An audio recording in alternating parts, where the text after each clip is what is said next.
ए delegate organ जैसे brain, delegate मतलब गिलगिला पिलपिला सा, which is so important for a variety of activities, जो कि बहुत ज़्यादा इंपॉर्टेंट है हमारे ब्रेन, जो बहुत सारी एक्टिविटीज़ के लिए बहुत ज़्यादा इंपॉर्टेंट है। हम कुछ भी कोई भी एक्टिविटी करते हैं तो ब्रेन बहुत ज़्यादा इंपॉर्टेंट होता है उसके लिए।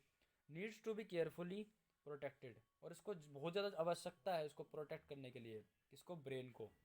For this the body is designed so that the brain sits inside a bony box, और हमारा शरीर कुछ इस प्रकार से बना हुआ है कि हमारा जो ब्रेन है वो एक बोनी बॉक्स के अंदर, मतलब एक क्रेनियम के अंदर, खोपड़ी के अंदर होता है प्रोटेक्ट करने के लिए।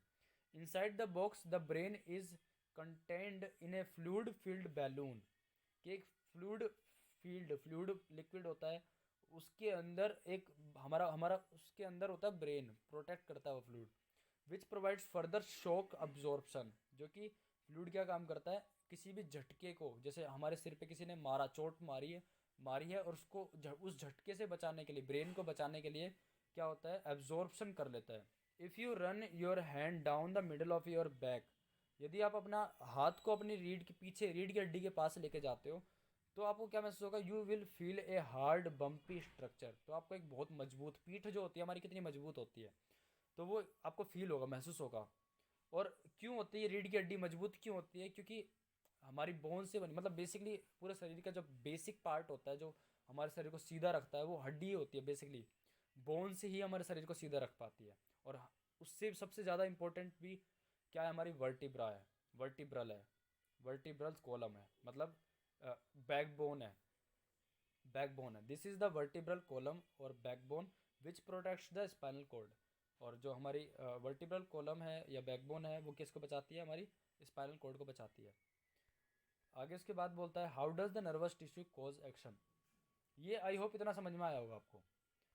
उसके बाद बोलता है how does the nervous tissue cause action, कि हमारा जो नर्वस टिश्यू होता है वो किस प्रकार से एक्शन लेता है। इसके अंदर आपको एनिमल्स, या हम बात करें कुछ भी हमने अभी तक पढ़ा था, जो कुछ भी पढ़ा है ना वो इसके अंदर दे रखा है, या हमने पिछली क्लासेस में जो कुछ पढ़ा है वो इस पैराग्राफ में अब तक जो कुछ समझा उसमें दे रखा है। ठीक है, किस प्रकार से नर्वस टिश्यू को एक्शंस होता है। बेसिकली इलेक्ट्रिकल इम्पल्स, हमें याद रखना है इलेक्ट्रिकल इम्पल्स को ध्यान में रखना है कि इलेक्ट्रिकल इम्पल्स रिस्पॉन्सिबल होता है सबसे ज़्यादा।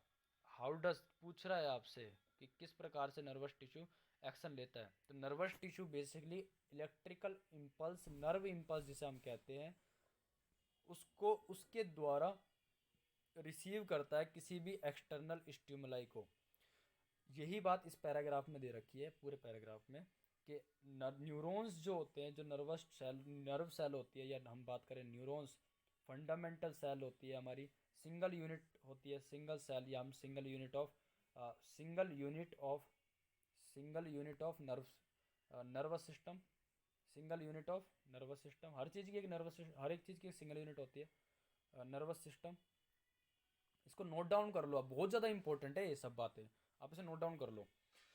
फिर आगे उसके बाद आता है यहाँ पर कि so far we have been talking about nervous tissue, कि इसी के बावजूद हम बात करते हैं कि नर्वस टिश्यू के बारे में, and how it collects information.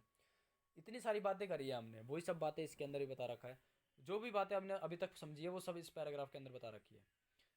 Send its around the body, process information, makes the decision based on the information, and conveys the decision to muscles for action. In other words, when the actions or movement is to be performed, and muscles tissue will do the final job. Muscle जो tissue होते हैं वो final job करते हैं, अपना last का काम करते हैं जो उनको करना होता है, जो ब्रेन कहता है उनसे करने के लिए। How do animals muscles move, कि किस प्रकार से एनिमल्स का वो जो मसल्स होता है वो किस प्रकार से मूव करता है। When a nerve impulse reaches the muscles, the muscles fiber must move. And how does a muscle cell move? कि किस प्रकार से मसल सेल, आंसर क्वेश्चन भी इसी में पूछ रहा है, आंसर भी इसी में बता रहा है। The simplest notion of movement at the cellular level is that muscle cell will move by changing their shape so that they shorten, कि भाई अपनी शेप बदलता है नॉर्मल मसल सेल्स जो होती है। मसल सेल हमारे शरीर, देखो बहुत ज़्यादा इंपॉर्टेंट है मसल सेल्स, कि जो हमारे शरीर के अंदर बात करें कि मसल्स की, जो मसल्स टिश्यू होते हैं, जो हमारे शरीर के अंदर जो मसल्स होती है ना, मसल्स की सिंगल यूनिट क्या होती है, मसल की सिंगल यूनिट होती है मसल सेल। आपसे कभी कोई पूछ ले कि बताओ मसल की सिंगल यूनिट क्या होती है, तो आप क्या बोलोगे? मसल सेल होती है। और मसल सेल का दूसरा नाम होता है सार्कोमेयर, प्रोटीन होता है बेसिकली। सार्को सार्को हम बात सार्कोप्लाज्म होता है, ये होता है हमारी सेल। इसका ये किसका नाम होता है? हमारी मसल सेल का नाम होता है दूसरा। मसल सेल का दूसरा नाम होता है सार्कोप्लाज्म। और सार्कोप्लाज्म एक तरीके से क्या हो गया? सिंगल यूनिट हो गई हमारी मसल्स की। फिर दूसरा वर्ड मैंने बताया आपको sarcomere. Sarcomere sarcomere sarcomere sarcomere protein होता है। सार्कोमेयर क्या होता है? प्रोटीन होता है। ये बहुत ज़्यादा डिटेल में दे रखा है 11th में, बहुत एक पूरा एक टॉपिक दे रखा है इसके ऊपर।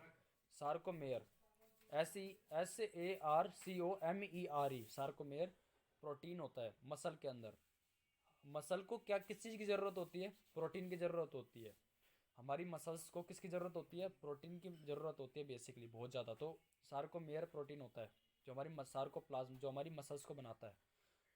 आई होप समझ में आ रहा होगा। तो यही बातें आपको इसमें दे रखी है। ये केमिस्ट्री के अंदर भी आता है 11th में, केमिस्ट्री के अंदर भी आता है प्रोटीन के बारे में, और बायोलॉजी के अंदर भी आता है। फिर आगे बोलता है so the next question is, तो फिर दूसरा क्वेश्चन पूछ रहा है यहाँ पर, how do muscle cell changes their shape, कि वो कैसे चेंज करती है शेप मसल सेल। ये 11th में आएगा, ध्यान से समझना, 11th में आएगा, अभी नहीं है ये। अभी मैंने बता दिया कि सार्कोप्लाज्म और सार्कोमेयर की वजह से होता है ऐसा, ठीक है। इसमें भी बैंड होते हैं, बैंड हमारे बैंड होते हैं, आपको बैंड पढ़ाऊंगा मैं। 11th में आओगे तो बैंड आते हैं, आई बैंड आता है, ए बैंड आता है, बहुत सारे बैंड आते हैं, एम आता है, एम बैंड आता है, तीन चार तरह के बैंड आते हैं, ठीक है। वाइट ब्लैक बोलते हैं हम उनको, पढ़ेंगे अब समझ में आएगा। तो फिर the answer must like in the chemistry of cellular components, के सेलुलर के बारे में समझ में आया। फिर बोलता है muscle cells have special proteins, जो कि सार्कोमेयर बताया मैंने आपको कि मसल सेल के पास स्पेशल प्रोटीन होता है, that change both their shape, जो कि दोनों की शेप बदल देता है। इनकी शेप, जो मसल्स की शेप होती है, जो मसल सेल की शेप होता है उसको बदलता है। And their arrangement in the cell in response to nervous electrical impulse, जब भी कोई भी नर्वस इलेक्ट्रिकल इम्पल्स आता है, बाहर से रिस्पॉन्स आता है, तो उसको इलेक्ट्रिकल इम्पल्स के बाद उसको रिस्पॉन्स करता है मसल्स के द्वारा, और वो उसकी शेप बदलती है। When this happens, new arrangement of these proteins give the muscle cells a shorter form। तो जो मसल सेल होती है एक शॉर्टर फॉर्म के, there were different kinds of muscles, कि हमारे शरीर के अंदर डिफरेंट टाइप्स की मसल्स होती है, सच एज वॉलेंट्री मसल्स और इनवॉलेंट्री मसल्स, और जैसे कि voluntary muscles and involuntary muscles. Based on what we have discuss so far, इसके बेस पे क्या हमने क्या क्या डिस्कस किया है, what do you think the difference between this would be, कि क्या आप सोचते हो, मतलब क्या आपका थिंकिंग क्या है इसके बेस पे, कि भाई हमारे शरीर के अंदर दो तरीके की चीज़ें हैं ये। फिर आपको आता है कोऑर्डिनेशन इन प्लांट्स। प्लांट्स के अंदर कोऑर्डिनेशन किस प्रकार से होता है? सेम ऐसे ही होता है जैसे प्रकार से हमारे अंदर होता है। हमारे अंदर जिस प्रकार से हार्मोन्स होते हैं, ऐसे ही प्लांट्स के अंदर भी होते हैं।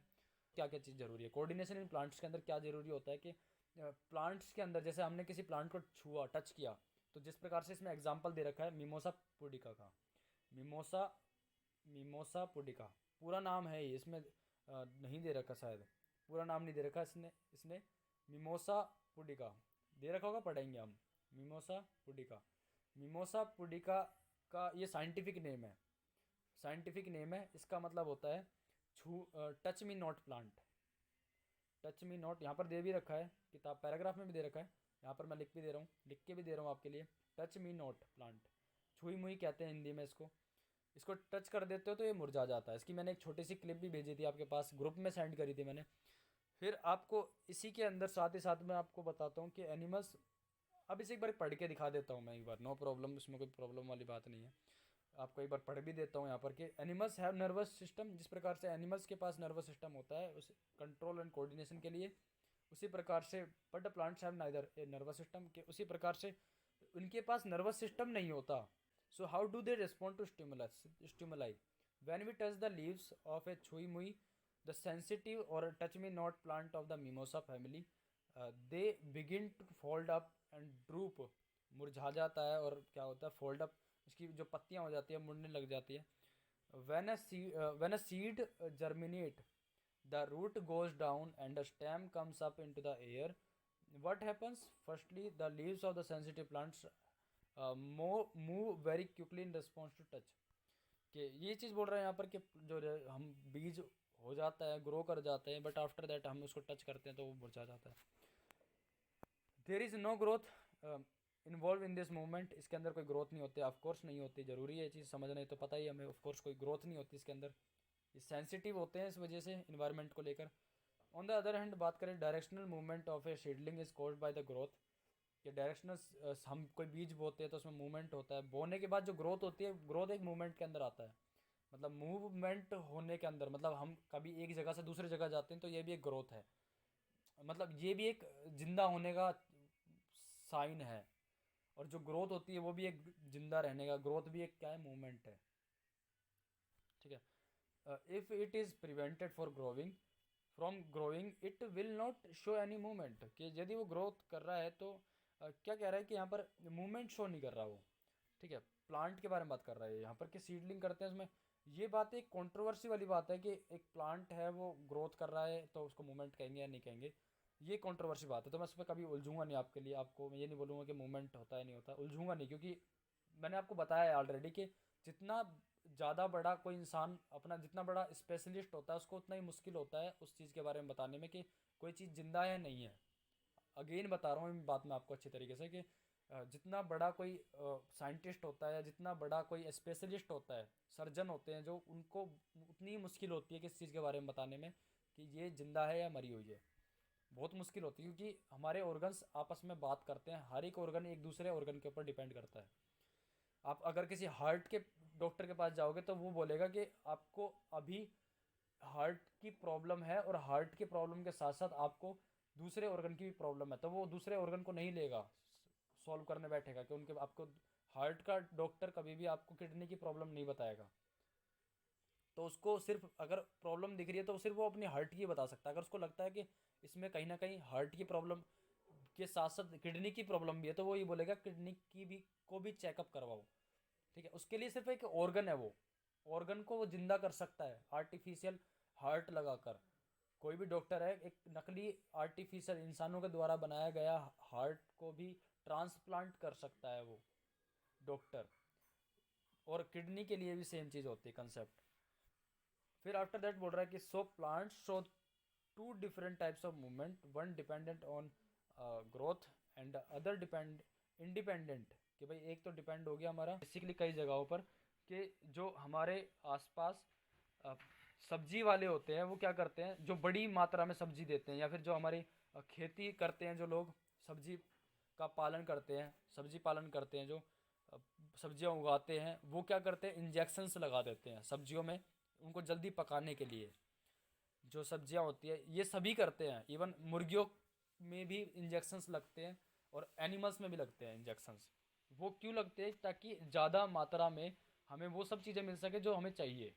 हमें सब्जी अगर ताज़ी चाहिए, फ्रेश चाहिए, ज़्यादा मात्रा में एक हेल्दी सब्जी दिखने में हमें सुंदर दिखनी चाहिए, तो हम क्या कर देते हैं, वहाँ इंजेक्शन लगाते हैं। तो वो इंजेक्शन होता है हमारे प्लांट्स के इंजेक्शन होते हैं, मतलब प्लांट्स के हार्मोन्स के इंजेक्शन होते हैं। ऐसे ही इंसान भी लगवाते हैं इंजेक्शन, अगर किसी हार्मोन्स की कमी है ना, जैसे कि तो वो क्या करते हैं, इंजेक्शन लगवा लेते हैं उसके हार्मोन्स की, ताकि हार्मोन्स की ग्रोथ ज़्यादा हो जाए उसके शरीर में। देखो जैसे ज़्यादातर बॉडी बिल्डिंग जो करते हैं वो ज़्यादातर इंजेक्शंस लगवाते हैं, जो जिनको बॉडी बिल्डिंग का शौक होता है, शरीर मसल्स बनाने का काम होता है, तो वो अपनी ग्रोथ हार्मोन्स पे ज़्यादा ध्यान देते हैं, क्योंकि मसल्स का काम, ग्रोथ हार्मोन का काम होता है मसल्स को डेवलप करना। तो वो क्या करते हैं, एक ग्रोथ हार्मोन का इंजेक्शन लगवाते हैं जिसकी वजह से उनकी मसल्स ग्रोथ करती है। ऐसे ही प्लांट्स के अंदर होता है कि प्लांट्स के अंदर हमारे हार्मोन्स होते हैं, ऑक्सीन, साइटोकाइनिन, जिब्रेलिन, इस प्रकार के हमारे, हम आगे पढ़ेंगे ये सब हार्मोन्स होते हैं जो रिस्पॉन्सिबल होते हैं इन सब चीज़ों के लिए कि भाई कि फल फ्रूट को कब पकना है, कब उसको रिपेनिंग होना है, कब उसको पकना है, तैयार होना है, उसको रेडी होना है, और कब उसको ख़राब होना है, ये सब हार्मोन्स डिसाइड करते हैं। इसके बारे में ये पूरा कंप्लीट एक चैप्टर है, ये तो सिर्फ आपको टॉपिक दे रखा है, 11th में पूरा चैप्टर दे रखा है इसके बारे में। आगे बोलता है यहाँ पर इमीडिएट रिस्पॉन्स टू स्टिमुलस, ये चीज़ आई होप समझ में आ गई होगी आपको। फिर immediate response to stimulus, stimulus मतलब एक्सटर्नल इन्वायरमेंट के अकॉर्डिंग आपने किस प्रकार से रिस्पॉन्सिंग इमीडिएट हो रहा है, तो ये सिर्फ हमारा touch me not plant, that means हम कह सकते हैं कि हमारा नर्वस, जो हमारा मिमोसा पुडिका जो प्लांट है वो करता है ऐसा। bet you can hear what we hear. Quality education.